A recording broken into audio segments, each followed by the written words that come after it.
Rather than worrying about Bob, his stepmother started treating him as a good-for-nothing. "You were supposed to help me, but you ended up in the hospital yourself. That's just laughable.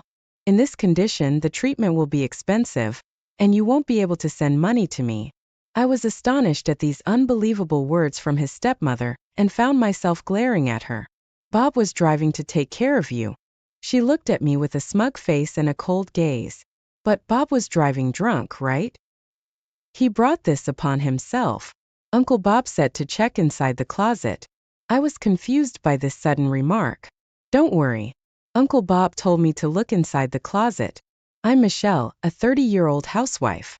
I met Bob through a friend's introduction and we've been married for 5 years. I'm unable to have children, but Bob loves me dearly and our days are fulfilling. Bob is very kind and listens to my stories for hours. When we started dating, I was struggling at work and often complained about it, but Bob was always there to listen. Not only did he listen, but he also gave me advice and even joined me for stress-relieving runs. He was the first person who ever paid such attention to me, so I proposed to him. I thought he was the one for me, and my friends said the same. Bob was surprised by my proposal but happily accepted it. I learned at our wedding that Bob was planning to propose to me. He had been discussing how to do it with his friend many times. "Michelle beat me to it," he said, according to his friend. "And since then we've been living happily together. Instead of children, we have a cat in our home. It was a rescued cat, initially very wary and took time to warm up to us. Thanks to our sincere efforts, it has become affectionate and is now an important part of our family. We named it Marble because of its mottled pattern. Our marriage is like a picture-perfect happiness, but there's one problem. We don't get along well with Bob's family. His mother is extravagant with money and often asks for it. It happens so often that I wanted to complain, but Bob continues to send money saying Mom must be struggling. Bob is not a mama's boy. He's just worried about his mother. Actually, Bob and his mother are not blood related. His mother and father remarried when Bob was 10. Bob's biological mother passed away due to illness when he was 5. His half-brother Kevin was born shortly after the remarriage. Bob doesn't talk much about it, but it was probably a shotgun wedding. His mother favored Kevin, her own child, over Bob. Bob must have felt lonely because of that. He rarely talks about that time. Once, when he was drunk before our marriage, he spoke about it. "I couldn't fit in with a mother who only bought things for Kevin. Maybe I was just a nuisance to her because we weren't blood related," he said, looking very lonely. Since then, Bob has never voiced his complaints about his mother and Kevin. Kevin, pampered by his mother, lacks independence and still lives with her at 35. He seems to rely on living with her, never holding a steady job.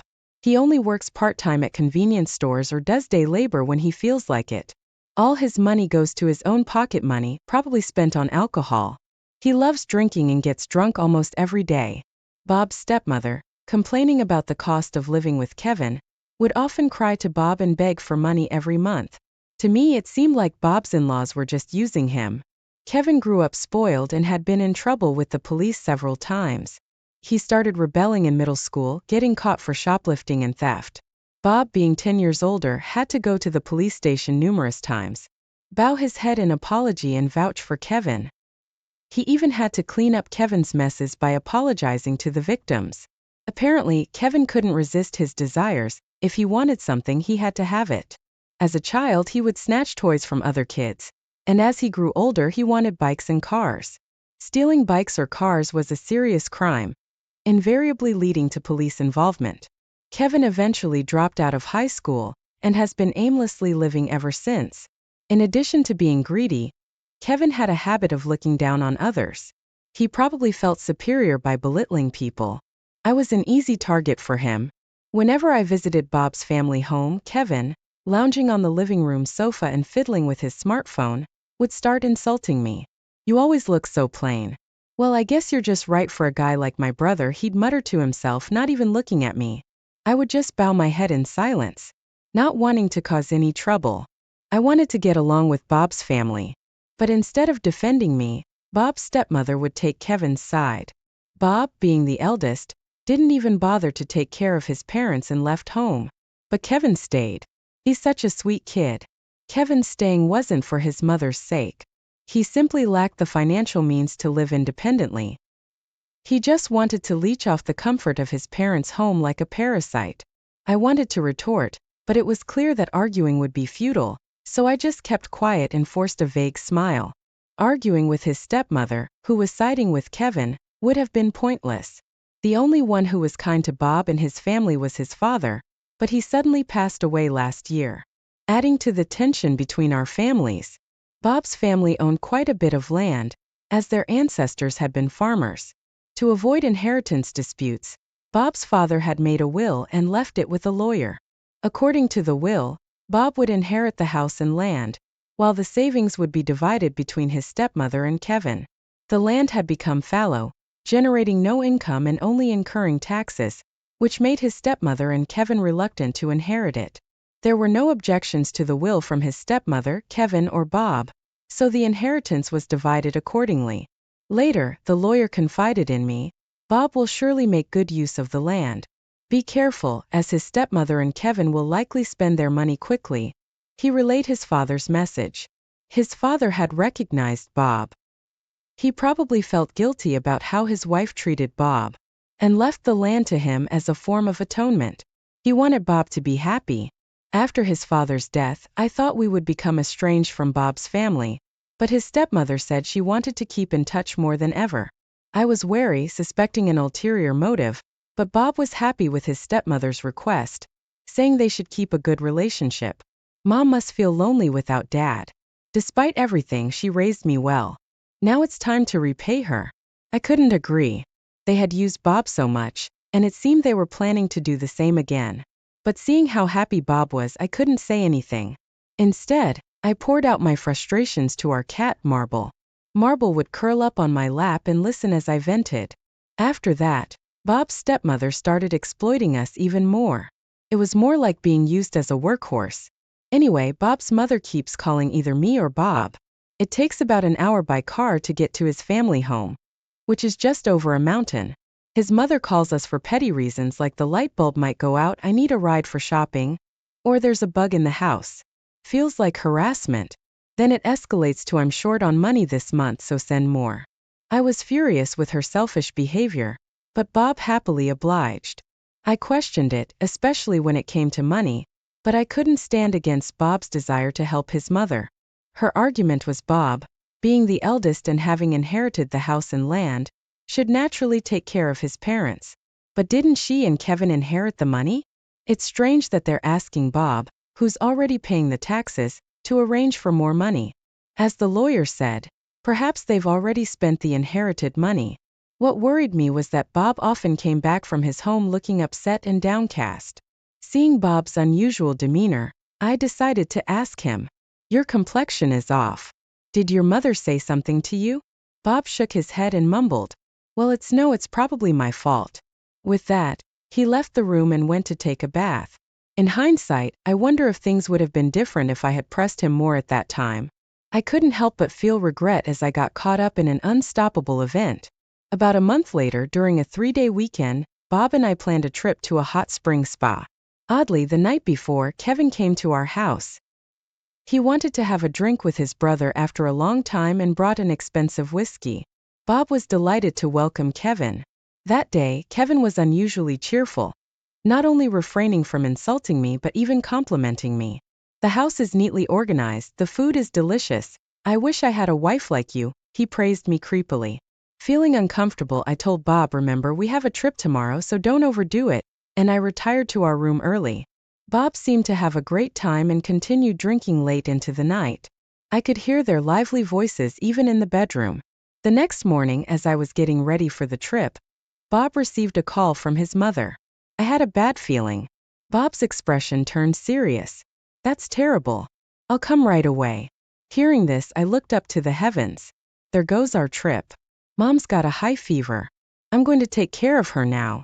As I packed away our travel bags, contemplating the trip cancellation, Bob, with a serious look, said, Mom wants you to come too to help with meals. Bob woke up Kevin, who was sleeping on the sofa, and told him about their mother's condition. Bob and I drove our car and Kevin drove his, heading to their family home. Honestly, I didn't want to go, But I couldn't just ignore his sick mother. So I got into the passenger seat. I was concerned whether Bob was still affected by last night's alcohol. Sensing my anxiety, Bob reassured me. I had a whiskey for the first drink, but then switched to barley tea. He had restrained himself from drinking, thinking about our trip. He's truly kind-hearted, just like my husband. The drive to his family home takes about an hour, crossing over a mountain. Bob drove with a serious expression. As we went over the mountain pass, the car's speed started to increase. I could even hear the tires screeching on the curves. Feeling scared, I asked Bob to slow down a bit. Looking in the rearview mirror, Kevin seemed to be lagging behind. Bob suddenly voiced his concern. The brakes aren't working, Bob said with a serious face, sweat forming on his forehead. I looked at him earnestly, trying to understand. But it's only been a week since we got it back from the vehicle inspection. We had sent the car for an early inspection before the trip, thinking it was better to be safe than sorry. The car had returned without any issues, but could the brakes really fail like this? At the next curve, the tires screeched loudly. I grabbed the passenger seat handle in desperation. The car kept speeding up, swerving out of the lane and getting honked at by oncoming traffic. The car swerved out of its lane and was honked at by oncoming vehicles. In the next curve, the car didn't slow down. It veered into the opposite lane and crashed into the guardrail. As the car scraped against the guardrail, making a left turn, we faced an unfortunate reality. The guardrail had ended. The car flew off the curve, plunging down the cliff below. The car flew off the curve and plunged down the cliff, probably about 15 feet. We crashed into the ground almost immediately. The airbags deployed, blocking my view, and I lost consciousness. When I woke up, I was lying in a hospital room. For a week, I alternated between consciousness and unconsciousness, fully regaining my awareness only a week after the accident. I immediately asked the nurse about Bob. The nurse hesitated and told me to wait for the doctor's explanation. I waited anxiously, and finally the doctor arrived. He checked my consciousness, heart rate, oxygen saturation, and muttered, "You're okay now." Then he cleared his throat and explained Bob's condition. Bob was still unconscious, in a coma. There was a chance of recovery, but it was uncertain when. In the worst case, he might remain bedridden for life. I couldn't believe it. I kept picturing Bob's smiling face, his innocent expression while playing with marble. But then the image of Bob gripping the steering wheel and screaming came to mind, and I started hyperventilating. I was given a sedative and fell asleep again. It was 3 days later when I fully grasped the reality of seeing Bob bedridden. From then on, I visited Bob daily, talking to him desperately. "Stay strong, get well soon, let's go home." Bob didn't regain consciousness, but I didn't give up and kept talking to him every day. About a week later, Bob's mother came to visit. Instead of showing concern for Bob, she started treating him as a good-for-nothing. Instead of coming to help me, he ends up in the hospital himself. It's laughable. With his condition, the treatment will be expensive, and he won't be able to send money to me. I couldn't believe her words and found myself glaring at her. Bob was driving to take care of his mother, I explained. His mother looked smugly at me with a cold gaze. But Bob was drunk driving, wasn't he? He got what he deserved. I couldn't comprehend what she was saying. Bob had been drinking tea all along, hadn't he? Why would they say it was drunk driving? I tried to ask Kevin, who was there with us, but he just snorted and left the room.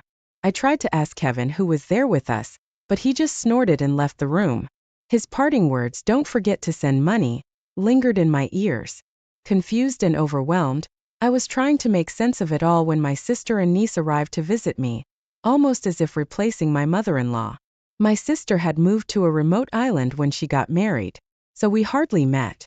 She came to see me because of the accident. Seeing my sister and niece after such a long time, I burst into tears, overwhelmed by a surge of emotions. My sister embraced me gently. After I calmed down a bit, she explained the circumstances of the accident. In my and Bob's absence, she had been dealing with the police and the insurance company. According to her, the accident was caused by Bob's drunk driving. He drank heavily the night before with Kevin, who tried to stop him, but Bob kept drinking. Hearing this, I shook my head in disbelief. This couldn't be true. Kevin must be lying. I frantically explained this to my sister. But it turns out that a significant amount of alcohol was detected in Bob's body. I couldn't understand what was happening. I also mentioned the car's brake issue to my sister. She quietly shook her head. There was nothing wrong with the car. Furthermore, the car had been stolen from the repair shop, making a thorough investigation impossible. I couldn't believe any of it. What kind of conspiracy had we been caught up in? As I sat there in shock, my niece gently stroked my head and started saying something strange. Uncle told me to look inside the closet. I was taken aback, not understanding what she meant. Don't worry. Uncle told me to check the closet. My niece has an unusual ability. She often knows where lost items are, saying they speak to her. She had met our cat Marble only once, but talked to him like a friend. My niece used to talk to the sky, saying she was conversing with my deceased mother, who, she said, always watches over me and my sister. It was this niece who told me, Uncle Bob wants you to check the closet at home. Feeling there was no option left untried, I focused on recovering to get discharged from the hospital as soon as possible. I asked my sister to bring my computer from home and made a few other requests. She happily agreed, energetically rotating her arms, saying, I'm ready for action. I was determined to uncover the truth and get back at my mother-in-law and the elusive Kevin. I desperately asked the doctor for discharge, but it was not granted. However, I was able to get permission for a temporary leave. Although I couldn't get discharged from the hospital, I was granted permission for a temporary leave. Accompanied by my sister, I hurried home. I had no doubt about my niece's mysterious ability. Bob must be trying to communicate something. Now my only hope was in my niece's extraordinary gift. Our goal was the closet. Upon arriving home, it was sad not having Bob there, but there was no time to dwell on that. As soon as we entered the house, my niece, muttering to herself, stood in front of the closet in our bedroom on the second floor. When my sister and I caught up with her, my niece turned to me and uttered some unsettling words. My uncle said I was targeted. What? I wondered what she meant. Could it be that someone tampered with the car's brakes? As I opened the closet, my niece crawled into the upper part of it. I turned on my phone's flashlight to see better, and she was pushing on the ceiling panel. Desperately, I removed the items from the closet and lifted the panel. To my surprise, there was an old large safe hidden there. It was a dial-and keylock type of safe. I didn't have the key, nor did I know the combination. While pondering what to do next, Marble, our cat, came over. As I picked up and stroked Marble, I noticed an unfamiliar small pouch attached to his collar. Inside the pouch I found a key, presumably for the safe. I inserted the key into the safe's keyhole. Fit perfectly. But even with the key turned, the safe wouldn't open. I still needed to unlock the dial combination. I looked at my sister for ideas, but she just shook her head slightly. Then my niece whispered some numbers into my ear. I quickly wrote down the numbers she gave me. These numbers were given to me by Uncle Bob. He said to tell them only to you, Michelle. I searched on my smartphone for how to open this type of safe. Then I began rotating the dial left and right, aligning it with the numbers. It was awkward for me to turn the dial. I failed twice, but on the third try the safe opened successfully. My sister and I were so happy that we exchanged a high five. Inside the safe were the deed to the land inherited from Bob's father, a notebook written by Bob, and an IC recorder. I quickly opened Bob's notebook and started reading. The contents were shocking. Bob had indeed been targeted. I couldn't forgive them for doing such a thing. My sister and I decided to plan our next steps. We tidied up the house and left the safe unlocked and easily visible in the closet, then closed the door. I decided to take everything inside the safe with me. In its place, I left a tablet. Before returning to the hospital, I stopped by the police station to explain the true nature of the accident. The police said they couldn't act due to lack of evidence, but they did record the consultation. They also informed me what evidence would be necessary for them to start an investigation. For now, that was enough. I returned to the hospital. The next day, Bob's mother came to check on him. Pretending not to know anything, I spoke loudly to Bob. Can you tell me how to open the safe at home? Making sure his mother could hear. She overheard and left hastily without saying a word to us. I struggled to contain my laughter. The next day, I checked the footage from our pet camera at home. Curious about what Marble did when we were not around, I had installed a pet camera when we first adopted him. The recorded footage could be viewed on my smartphone so I could watch it even while in the hospital. As expected, Bob's mother and Kevin had broken into our house and ransacked it. Initially, they opened drawers carefully, but soon became more aggressive in their search. Then they found the safe in the closet. Although there was no audio, their excitement was evident. However, their joy turned to disappointment when they found only the tablet inside the safe. Kevin tried to operate the tablet. Both Bob's mother and Kevin leaned in to look at the tablet, but Kevin dropped it in shock. After that, they quickly stood up and left the house. I was relieved that I had left Marble at a pet hotel. If he had been at home, he might have been mistreated. I raised my hospital bed and prepared myself. It was about time. As if on cue, Bob's mother and Kevin arrived, out of breath. "What in the world is this?" Bob's mother yelled, holding up the tablet and scolding me. Other patients in the hospital room were startled. I calmly suggested, "Let's go to the rooftop garden. It's not good to cause a disturbance here," and urged Bob's mother and Kevin to follow. The rooftop garden is spacious, usually enjoyed by patients in wheelchairs for walks. Once she confirmed we were alone, Bob's mother began to scream loudly. "What is this video?" She practically threw the tablet at me. Kevin stood there looking lost and downcast. On the tablet was the car's interior footage from the accident. It showed Kevin pouring whiskey into Bob's mouth after the accident. This footage could prove that Bob wasn't drunk driving. This car was reported stolen, right? How come there's such a video? Bob's mother exclaimed, her face turning red with anger, arms crossed as if she were a volcano about to erupt. It was quite a struggle to find this. I said, smiling at both of them. This car was bought with the money Bob and I worked hard to save.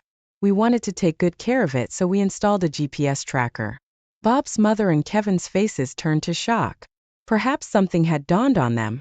Kevin took out his phone, moving to a corner, seemingly to make a call. I asked my sister to track the car. "I didn't tell you, but my sister is a former police officer." Bob's mother's face drained of color, turning pale. I showed them the car's location on a map. "This is the yard where Kevin used to work, right? Dismantling cars. I believe one of your former coworkers works there." Bob's mother clenched her teeth, her hands tightly balled into fists, her arms shaking. When we traced the car there, it was about to be dismantled. My sister, with an insurance investigator, stopped the dismantling. Kevin came back in a panic. "Mom, it's bad, the car. I just heard about it." Kevin collapsed to his knees. This is a photo taken by the insurance investigator. The brake fluid in the car was severely depleted. Even air got in. Naturally, if air gets into a car's hydraulic brake system, it won't work properly.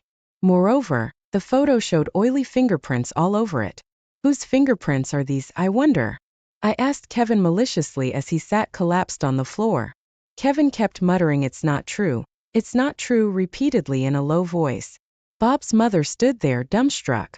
Kevin had come down to the scene of the accident, but instead of helping us, he made Bob drink whiskey and fled. A passing car reported the accident to the police. As I confronted Kevin, he just clutched his head, sitting on the floor, shaking, and started muttering, "Mom. It's all Mom's doing. Why did you do this?" I confronted my mother-in-law, but she remained silent. "Can't say anything? Well, I'll explain then." I opened Bob's notebook. It detailed every misdeed of my mother-in-law and Kevin. They had long since depleted my father-in-law's savings. My mother-in-law splurged on designer brands, spas, and fancy lunches. Kevin spent on luxury cars and nights out. They had spent it all within a year of my father-in-law's death.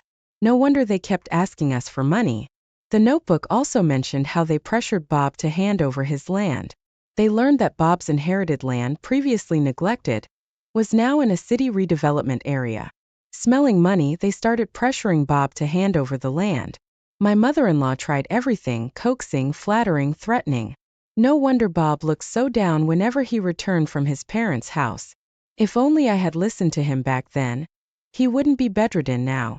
Overwhelmed with regret, tears blurred my vision. Bob probably wanted them to get back on their feet. "I'll give up the land rights, but if you waste it all, you'll struggle.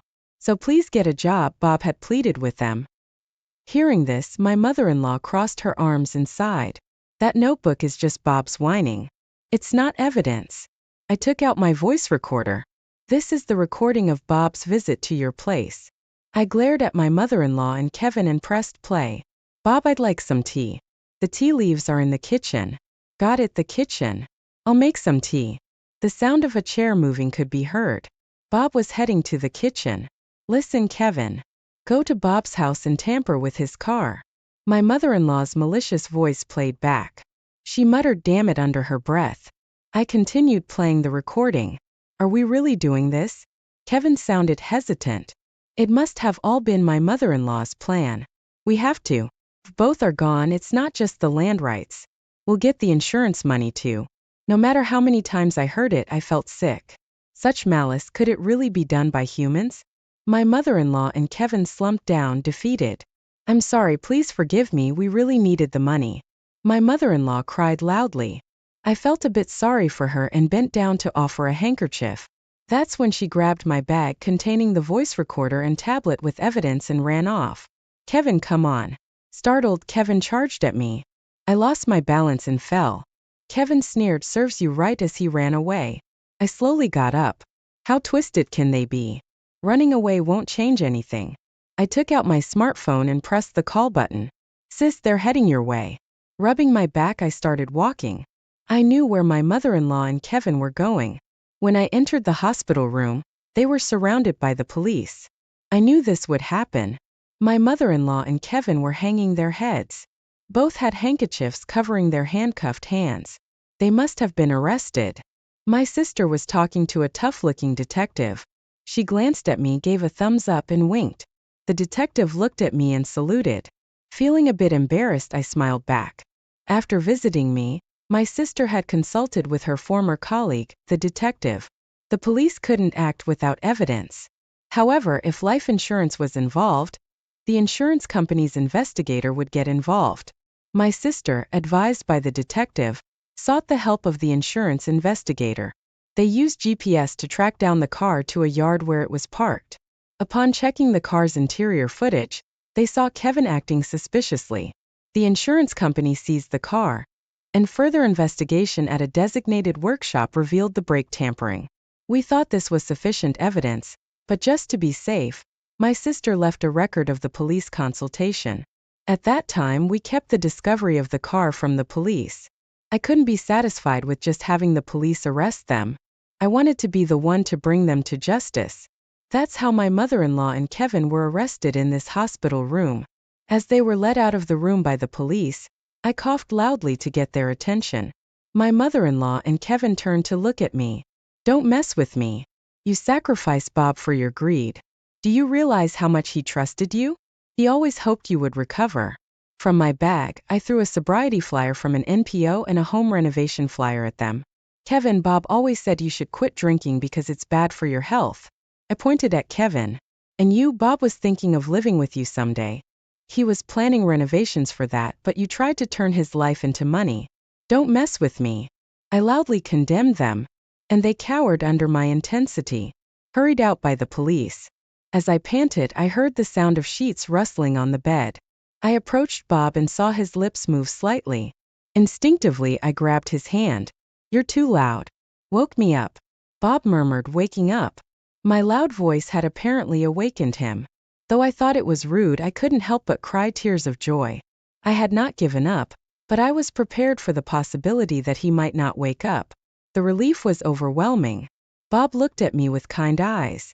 Looks like I worried you. Around us, nurses were bustling, checking his pulse, calling doctors. It was quite a scene.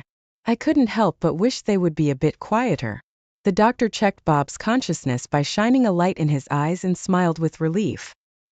He's going to be all right, the doctor said, patting my shoulder before leaving with the nurses, giving us some privacy. Finally, Bob and I could spend some peaceful, worry-free time together. Since their arrest, my mother-in-law and Kevin were being interrogated intensely at the police station. My sister said their conviction was certain, and they were likely to receive substantial sentences. She predicted that my mother-in-law wouldn't leave prison alive. But why did they need money so desperately? The police investigation revealed that they had also borrowed money at illegal interest rates. Moreover, it turned out they had borrowed from several disreputable sources, and were subjected to aggressive collection tactics. Even if they got out of prison, they would be targets for loan sharks. Even if they served their sentences, they are only facing a hellish situation afterward. It was the niece who revealed their plan to kill Bob. They intended to kill Bob and then me. Without her, Bob might not have survived, and their horrific plan might have succeeded. I am forever grateful to her. Bob's recovery was remarkable. He started walking the next day, and within a week, he was ready to be discharged. Before leaving, I took him to the rooftop garden and told him everything that had happened. Bob listened to my story, showing a range of emotions: surprise, sadness, admiration. I reminisced and ended up crying as I told him everything. Bob gently hugged me and stroked my head, comforting me in his embrace. Thank you so much, really. And love you. Wrapped in Bob's arms, feeling blissful, I couldn't say anything and just continued to shed warm tears. Some time after being discharged from the hospital, Bob returned to work and had fully regained his normal life. There was no longer any sign of sadness on Bob's face, and we always spent our time smiling. And today my sister and her family are coming over after a long time. While preparing a feast and waiting, they arrived. As I greeted them at the door, my niece beckoned me over. Curious, I leaned down and she whispered in my ear. Hearing her words, my face turned bright red. My sister, noticing my expression, smirked as she walked into the living room. She said, "The stork is coming." Indeed she did. Could that mean what I think it does? For now, maybe I'll keep it. This is an ongoing issue going on in my home. I, a 33-year-old female, am currently pregnant with my first child. I live in a 2-bedroom home with my husband and stepdaughter, 23. My stepdaughter and I get along fine with no big issues, but we're also not super close. Now that the baby's coming, we need more space. Unfortunately, we can't afford a new home. I brought up to my husband asking my stepdaughter to move out. We really need her room for the new baby, and she is an adult with a full-time job, so it's time for her to be on her own anyway. My husband agreed, and we brought it up to her at dinner one night. We told her we would help with her first 2 months' rent. I told her it would be fun for her, that I could go shopping and help her decorate her new apartment. We tried to be as gentle as we could, but she was very quiet. Privately, she told my husband that even though she has a full-time job, she can't really afford to live on her own. My husband told her she didn't need to move out, so now we're scrambling trying to find space for the new baby. The other day, I was home alone with my stepdaughter and tried to talk to her about it again. I offered to help her find a roommate, and she snapped at me. She snapped at me and told me to just leave her alone and locked herself in her room. When my husband got home from work, he was mad at me and told me to leave her alone and not bring it up anymore. Things have been awkward and uncomfortable since making my pregnancy very stressful. She's 23 and old enough to be on her own. She has a job and we are willing to help her. We need space for our baby. I don't see how I'm in the wrong here. So, you and your husband can't afford another place to live, but you expect her to? OP, it wouldn't be a horrible idea to ensure you're properly prepared and responsible before bringing another child into the world. Whether she's 23 and has a full-time job or not, most people live paycheck to paycheck and cannot afford to live on their own. So yes, you are the idiot. Disagree. This isn't a fair take. The parents would need to upgrade to a 3-bedroom house, whereas the daughter could rent an apartment and get a roommate. She's 23 with a full-time job and being offered full rent assistance to allow her to make some adjustments to her spending habits and start scrolling some away. Either way, the request is reasonable. The 23-year-old running to her room and slamming the door like she's 12 is probably indicative of other issues not readily apparent. Agree. She's 23, not a child. Time to move out. Also, what's up with these men getting with women half their age? Holy smokes. Dating someone 10 years older than your daughter is disgusting. Sounds like the dad is the idiot here. OP, sounds like you married an older man without the accompanying bank account with no real assets brought to the marriage by you, even at your age. So, I feel sorry for your short-sightedness. You'll be fine with the infant in your room for the next 2 years. You may not have noticed, but a lot of kids are staying home with their parents much longer because they can't afford to live. I told my son-in-law, who lived with me rent-free, people can afford a car payment or a housing payment, but not both in this market. One or both are going to give somewhere. You're very short-sighted. I'm totally team stepdaughter. I, male 52, was with my ex for 5 years and married for 3 of those. She, 43, had 2 children from a previous relationship.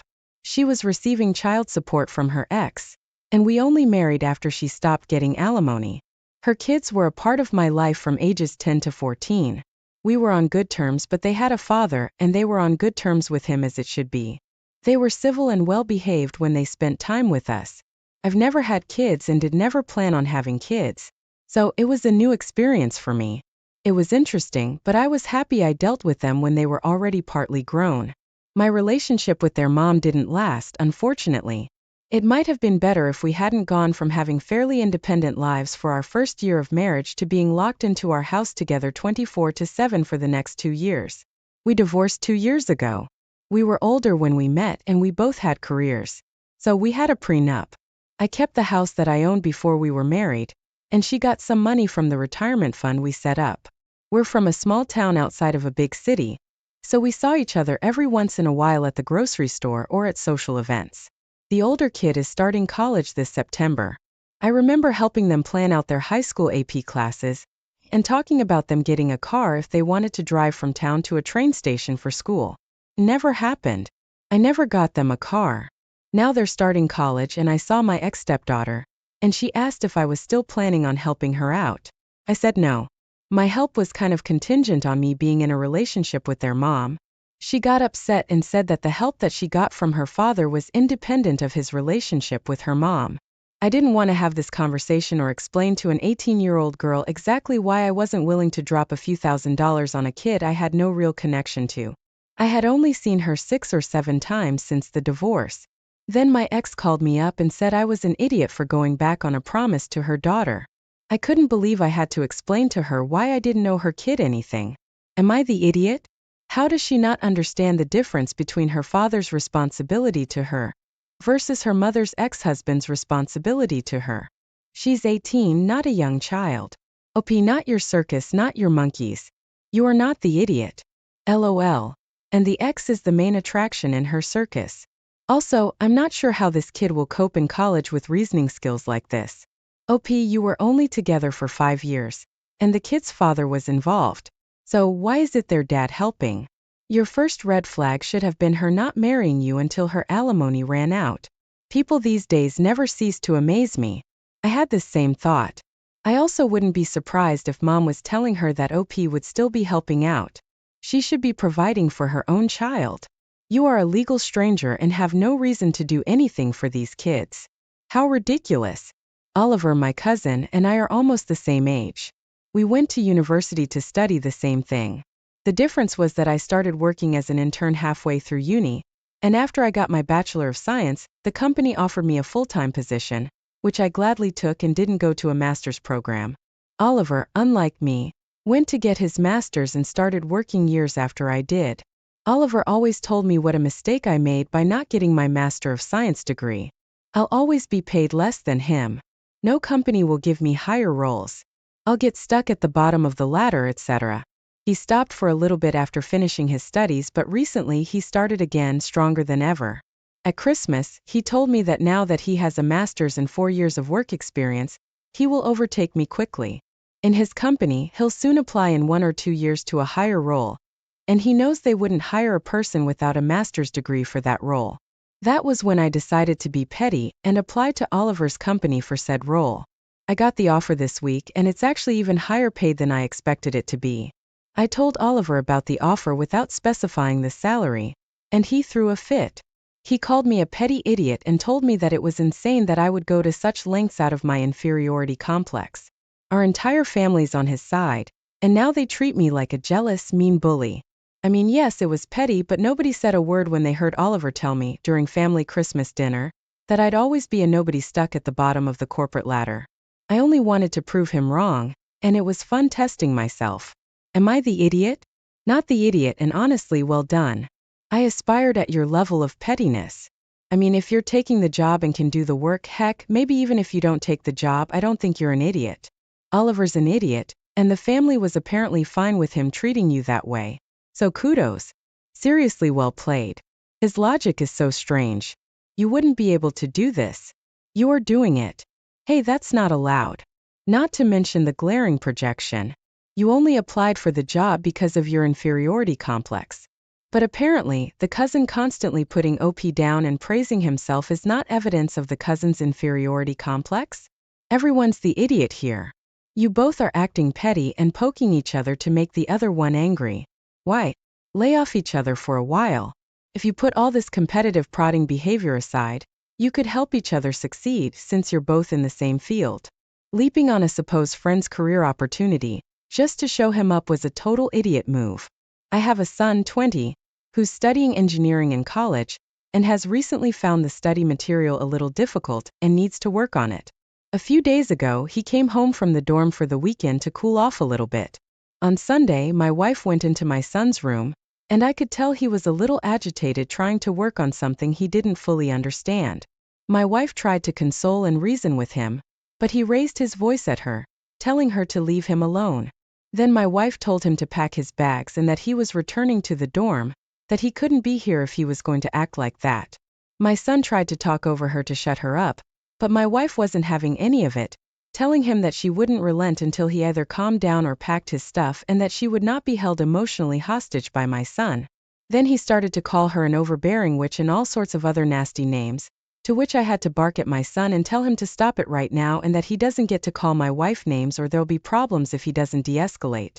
She's just doing what she thinks is in his best interest, and he finally relented. Later that evening, my son commented how he chatted with his friends, who told them that my wife was in the wrong. Still, I had to say that they don't feed us. They don't pay our bills. They don't know us. And he needs to stop consulting his echo chambers and learn to forgive his mother and forget this. He needs to respect her for getting him where he is today because she's his mother. He tried to tell me that respect is a two-way street, but I said by that logic, should his mom call him the nasty names that he does to her? Should we call his grandma to tell her to cut his college funding? And what should he do if he finds someone annoying and getting on his nerves? Ignore it. To which he responded with, BS, control your wife. And I had to disengage. Since my son went back a couple of nights ago, he's refused to answer our calls and only responds to our texts, asking us to apologize. No ifs, ands, or buts. He's told his grandma about us threatening to tell her to pull his funding, which she proceeded to give us an earful over, and that she'd pay for it no matter what. And called it really sad if we, his parents, would be less proud of him than she is by even asking her to do such a thing. I can't believe we wouldn't told her about this. But now after what she said, I don't know how to feel about this. You are the idiot. Your wife created this whole problem. It sounds like this is not a one-time incident, but something your son has been dealing with his entire life. You were the one who dragged in grandma's financing of the school, so she had every right to be there. You have two choices. Either apologize and work with your wife to resolve this issue, or accept that you will be no contact with your son for the rest of his life. Came into his room stands out to me. Didn't ask, didn't knock. Just let herself in and forced your son to listen and engage, even though he wanted to do something else. I have a nagging feeling you need to include info. Does your wife constantly bother your son when he's trying to study? What did she need in his room? What was she reasoning with him about? Is this his birth mother? So the question I have is, why does he have to respect her when she isn't obligated to respect him? You're leaving information out to make you and your wife look good and your son look bad. I suspect Opie and his wife are also the kind of people who think respect means obedience and don't consider that respect is something their kids are also entitled to. I also got the vibe that it's a stepmom that joined the family later in the son's life, and that the father was trying to force a mother-son relationship, but none of that was specified. Your wife doesn't respect boundaries and her help wasn't appreciated. Her help was overbearing and it looks like she finally pushed him to his limit. First, I will state that I've never liked dogs, especially dog nutters. I'm not talking about dog lovers. I'm talking about the individuals who would spit in a kid's face for looking at their animal because they're such a protective mama or papa bear to their fur babies.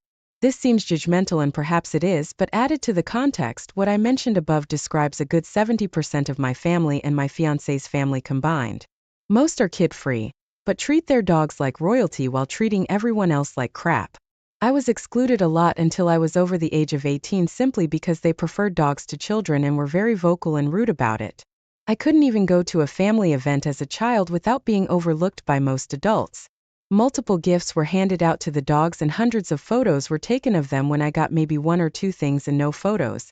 So no, I don't like dogs and I'm not too fond of those kinds of people, but as I've gotten older, I actually get along really well with many of the individuals who hated me as a child despite being a quiet kid who stuck to myself. Anywho, all of our recent family weddings have been strictly kid-free. I have no problem with what they want to do with their weddings, but I have 3 siblings, all of which have kids. I also have a few cousins, so collectively 8 kids. With all the other adults, they have about 10 dogs combined, I believe, and they bring them everywhere because the whole family allows it. But my fiancé and I talked and he's very respectful of the fact that I do not want dogs at my wedding, but I do want the kids there. I want them to be included as little ring bearers and flower girls, all of them, which is completely out of the norm and a bit chaotic. But they don't get included in anything, and I think it'll be a blast for them. So I sent out the invites that said no dogs were allowed under any circumstances, not even your emotional support dogs, which a few people in the family have claimed that their dogs are for no reason other than they give me a happy boost. So they're my emotional support baby. No other ailments. A lot of calls and texts were sent to me in regard to this, and a few were downright angry, stating that I was being ridiculous because their dogs are their kids. And if I don't want to include them, then I shouldn't be allowing children either because they're much more chaotic than our precious fur baby. I politely said that they didn't have to attend if they didn't like it. The kid-bearing family members are ecstatic, but many of the others have declined the invite, which upsets my fiancé because this means his brother, sister, and father won't be attending. But I'm standing my ground. Am I the idiot? Edit. I made one exception for my grandfather because he actually has a service dog who monitors his seizures, but is the only dog allowed. Also, my fiancé's father doesn't have a dog himself. He refused to attend the wedding because my fiancé's sister went and cried to him for us not allowing her to bring her 2 chihuahuas. His sister's 28 years old, has her father wrapped around her finger, and still throws tantrums to get her way. So my future father-in-law has stated that he'll only attend once we make an exception for my future sister-in-law. It's a power trip and manipulation at best. But no, my fiancé isn't upset with me. He's upset that his father's making his big day about his childish sister. Not the idiot. OMG, these people need to get over themselves. You would not be the idiot if you said no kids. You're not the idiot for saying no dogs. You could love dogs and still say no to dogs and not be an idiot. Also, including the kids is nice. Stay firm and congrats on your wedding. This family sounds exhausting and ridiculous. They can stay home if they can't be without their dogs for a few hours. Do not bend on this. If your fiancé's family chooses their dogs over the family member, well, I hope that this is an eye-opener for him because it certainly would be for me. I've never been to a wedding with dogs before, so I wouldn't even think about bringing my pet to a wedding. Wow, just when you think you've heard every form of extreme family, you run across something like this. Perhaps offer a pooch party for all the dog lovers a couple of days before the ceremony if you feel obligated to compromise in any way. If they push too hard, uninvite them from your wedding. You may need to hire security in case we're getting a divorce. I don't need a wife who abandons her husband. That's what my husband Eldon said to me after I gave birth at my parents' home. He even shoved pre-filled divorce papers in my face. Up until now, Eldon hadn't shown any concern for me during my pregnancy. In fact, he quit his job for selfish reasons and is now unemployed. I finally lost all love for Eldon. I don't need a husband like this, and it's bad for our child too. I coldly said, fine, I'll give you the divorce you want, and firmly decided to leave. My name is Gloriana Ambrosio. I'm a 30-year-old average woman working as an office employee. I have a husband the same age as me named Eldon, and we got married when we were 26. We became close quickly because we worked in the same department. Eldon was a very kind person and took his job seriously. He confessed his feelings to me, and since he was someone I felt comfortable with, we got married after a year of dating. His father Caden is a responsible person who runs his own business. Eldon always said, my dad is strict and scary, but Caden has been kind to me. We never had big fights and our marital relationship was good. But then a major incident happened 8 months ago. I was called into the boss's office at work, wondering what it was about. The boss told me something unexpected. Actually, I've heard Eldon's work attitude is poor. Specifically, he doesn't meet deadlines and doesn't apologize for being late to client meetings. His boss is at a loss about what to do. Could you talk to him? Shortly after Eldon and I got married, we were separated into separate departments. I was shocked. We had been in separate departments since we got married, and I had believed Eldon was working diligently. There was no sign of any change at home, and I started to worry that he might be under stress. I asked Eldon about it that evening. Then he promised me, "No, I'm not getting along well with my boss. I'll talk to him and resolve it, and I'll change my attitude." But a week later he came home and said, "I quit my job. I can't work under that boss anymore." I checked with his boss and it was true. Eldon's work attitude had worsened since joining this department. He doesn't reflect on his actions and only makes excuses. That led to an argument and he quit. For the record, Eldon's boss is well liked and respected in the company. It was natural to think the problem was with Eldon. Still, he seemed to regret quitting. "I'm sorry for the trouble. I'll find another job soon," he said. I thought things would be okay, but that was wishful thinking. A month passed and Eldon only complained. "No company wants me without seriously job hunting. I graduated from a prestigious university and have work experience. There should be at least one company willing to hire me." When I asked what kind of company he wanted, he said, "One without a nagging boss where I can make at least $5,000 a month. I went to a prestigious university. I should be picky." My thought was, "You're being way too picky." I just wanted him to work like a normal person. But Eldon continued to avoid work, becoming fully unemployed. I was puzzled by Eldon's change of character. But one day, I came home from work to hear Eldon talking on the phone. "Since Gloriana is working, I don't have to. I'll just sweet-talk her into supporting me." I never thought pretending to be serious would work this well. At that moment I realized I'd fallen for a complete fraud. The real Eldon was just a slacker who had been playing the role of a nice guy. When he noticed me, he tried to brush it off, saying I was joking. "I'll look for a job." But I wasn't fooled. "Enough is enough. You better start working," I yelled, insisting he find a job, any job. Part of my anger came from concern for our future.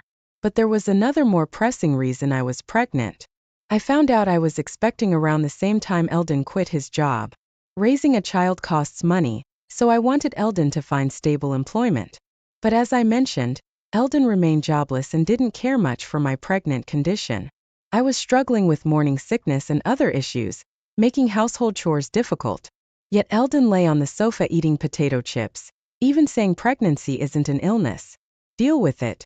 I had hoped he would change as he became more aware of his impending fatherhood. But his attitude remained the same. In fact, it worsened. Just yesterday, he got furious when I used canned food to save time on cooking. "You should feed your husband proper meals. That's a wife's duty," he lectured. I was furious. We had a heated argument, and not once did he mention concern for our child. "I'm seriously worried about our future together. Some might say, why not just divorce him? But if I do, our child will be born into a fatherless home.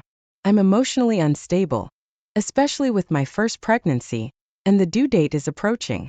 I've decided to put off any serious discussions until after the birth." Given Eldon's unreliability, I chose to give birth at my parents' home. My parents agreed it was the best option, but even then Eldon complained. "What am I supposed to do without you? Who's going to do the chores?" I was so fed up with Eldon that I angrily told him, "You're an adult, figure it out yourself," and went to my parents' home. I later gave birth to a healthy baby. When I felt better, I went back to Eldon for the first time in a while. When I returned to Eldon's place after about 2 months, the house was a mess. Trash was scattered everywhere, and a pile of clothes lay next to the washing machine. As I stood there stunned, Eldon appeared with bed hair. "Finally, you're back. There's something I want to talk about." Eldon pulled out a document with a malicious grin. It was a pre-filled divorce application. "I'm divorcing you. I don't need a wife who abandons her husband." Hearing this, my love for Eldon completely evaporated. I thought, I don't need a husband like this, and he's a bad influence on our child. I coldly said, "Fine, you'll get your divorce," and was determined to leave. Still, Eldon remained defiant. "You'll regret it if you divorce me now. Fill in your part." I snatched the divorce papers from him and filled them out immediately. I decided to take them straight to the courthouse. "Goodbye then. I'll come back for my stuff later." Don't throw anything away. I left the house and went directly to the courthouse. The divorce was finalized and Eldon and I became strangers. I returned to my parents' home and decided to raise my child with them. I didn't want to stay in a house filled with bad memories, and raising a child alone was daunting. My parents are trustworthy, and it's comforting to have them around. Life became a daily joy, watching my child grow while navigating the challenges of new motherhood. However, a month after the divorce, Eldon suddenly called my parents' landline. I had blocked his number on my cell, but I'd forgotten to block the landline. Hey, when are you coming back? I'm struggling here. Confused, I retorted. What? We're strangers now. I'm never coming back. Hearing this, Eldon started to panic. Wait, you actually filed the divorce papers? Yes, you wanted a divorce, didn't you? I've been over you for a while now, so I submitted them a month ago. Upon hearing my blunt response, Eldon became furious. Why did you file them? I was just trying to scare you into coming back and taking care of me. I was utterly disgusted by his twisted logic. Whether you were serious or not, I have no intention of reconciling with you. You've been useless ever since I got pregnant. Who would want to be a family with a man like that? I get it. I'm sorry. I've reflected on my actions. Please come back. I'm really struggling financially. He was pretending to be remorseful now. We settled our property when we divorced, and like I said before, you're an adult, figure it out. I yelled and hung up the phone. I immediately blocked his number to prevent further calls. I thought that was the end, but a month later, on a peaceful Sunday afternoon, the doorbell rang. It was Eldon. Not wanting any more to do with him, my parents and I tried to pretend we weren't home, but Eldon persistently banged on the front door. Hey, I know you're in there. Come out. Not wanting to disturb the neighbors, I reluctantly went to answer the door. There stood Eldon, skinny and unshaven. I hadn't seen Eldon in 2 months, and I was shocked to see he looked like a drifter.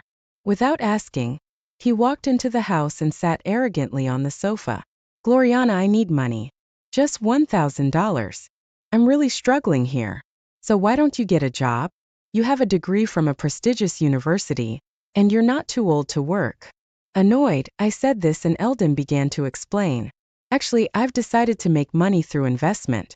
Working a regular job is for fools. I found a trustworthy advisor online, so I'm good. I'm still in the red because I just started, but I'm told it'll turn profitable. But I'm running out of the money I got from our property division, so I need your help. I was sure it was a scam. My mom, looking disgusted, returned to taking care of the baby. My dad also looked like he thought it was a scam, but Eldon, oblivious, kept insisting on money. I'll pay you back when my investments pay off, and you can live the high life. I reached my breaking point with his incessant and nonsensical demands. If you don't stop, I'm calling the police. I was genuinely angry, and with my dad we kicked Eldon out. The mention of the police kept him away for a while, but we never knew when he might show up again. We considered moving, but with a baby, it seemed ridiculous to incur moving costs just because of him. So my parents and I devised a plan for the next time Eldon showed up. Another month passed, and unfortunately Eldon returned. Seeing him, my mom immediately made a phone call as planned, and my dad and I let Eldon in and humored him for a while. His goal was still money. I'm in trouble. I can't reach my investment. I poured in over $10,000 and it was a scam. I have nothing left. You're the only one I can rely on. It was incomprehensible why he thought he could rely on me after all he had done. But we couldn't just send him away. He might come back. So my dad and I listened to Eldon's complaints to buy time. We were waiting for reinforcements. When Eldon paused, I smiled reassuringly. Don't worry. I'll help you find a new job and a place to live. Eldon's face lit up, not knowing any better, really? Yes, really. Just then the doorbell rang. I checked and let the visitor in. It was the person my mom had called. Seeing the man's face, Eldon froze. Dad, my mom had called Eldon's father, Caden. Actually, my parents and I had been consulting with Caden about our Eldon problem. After hearing the whole story, Caden said, I apologize for the trouble my foolish son has caused you. If he bothers you again, please contact me. I'll come to pick him up immediately. So we decided to call Caden the next time Eldon showed up. Eldon was intimidated by his father, so we hoped this would have some effect. And it did. Eldon was furious. Why did you consult my dad? This is a family issue. I'm not a child. I don't need to rely on my parents. But his face was pale. Caden, on the other hand, seemed to explode with anger at Eldon's words. What kind of attitude is that? After causing so much trouble, you've done something so terrible that even your parents have to intervene. What are you doing at 30? Eldon was silenced and was taken away by Caden. After that, Eldon started working as a general helper at Caden's company. He's being strictly trained in manners and how to be a decent human being. Moreover, his direct boss is quite strict, and if Eldon slacks off even a bit, he gets scolded. Life must be hellish for Eldon, and his salary is lower than when he was a regular employee. With debts to pay, he's not left with much. It's a far cry from his dream of making $5,000 a month without a nagging boss, and it must be tough. But he brought this upon himself, so I want him to suffer. As for me, I'm busy raising my child. My child is growing up healthy and strong. Life is tough, but my parents are supportive. There are many experienced parents at my workplace, which is a big help. Recently, I went to the aquarium with my child and parents. My child was fascinated by the dolphins he saw for the first time and seemed to enjoy it. I want to give my child various experiences and want him to learn many things. I intend to do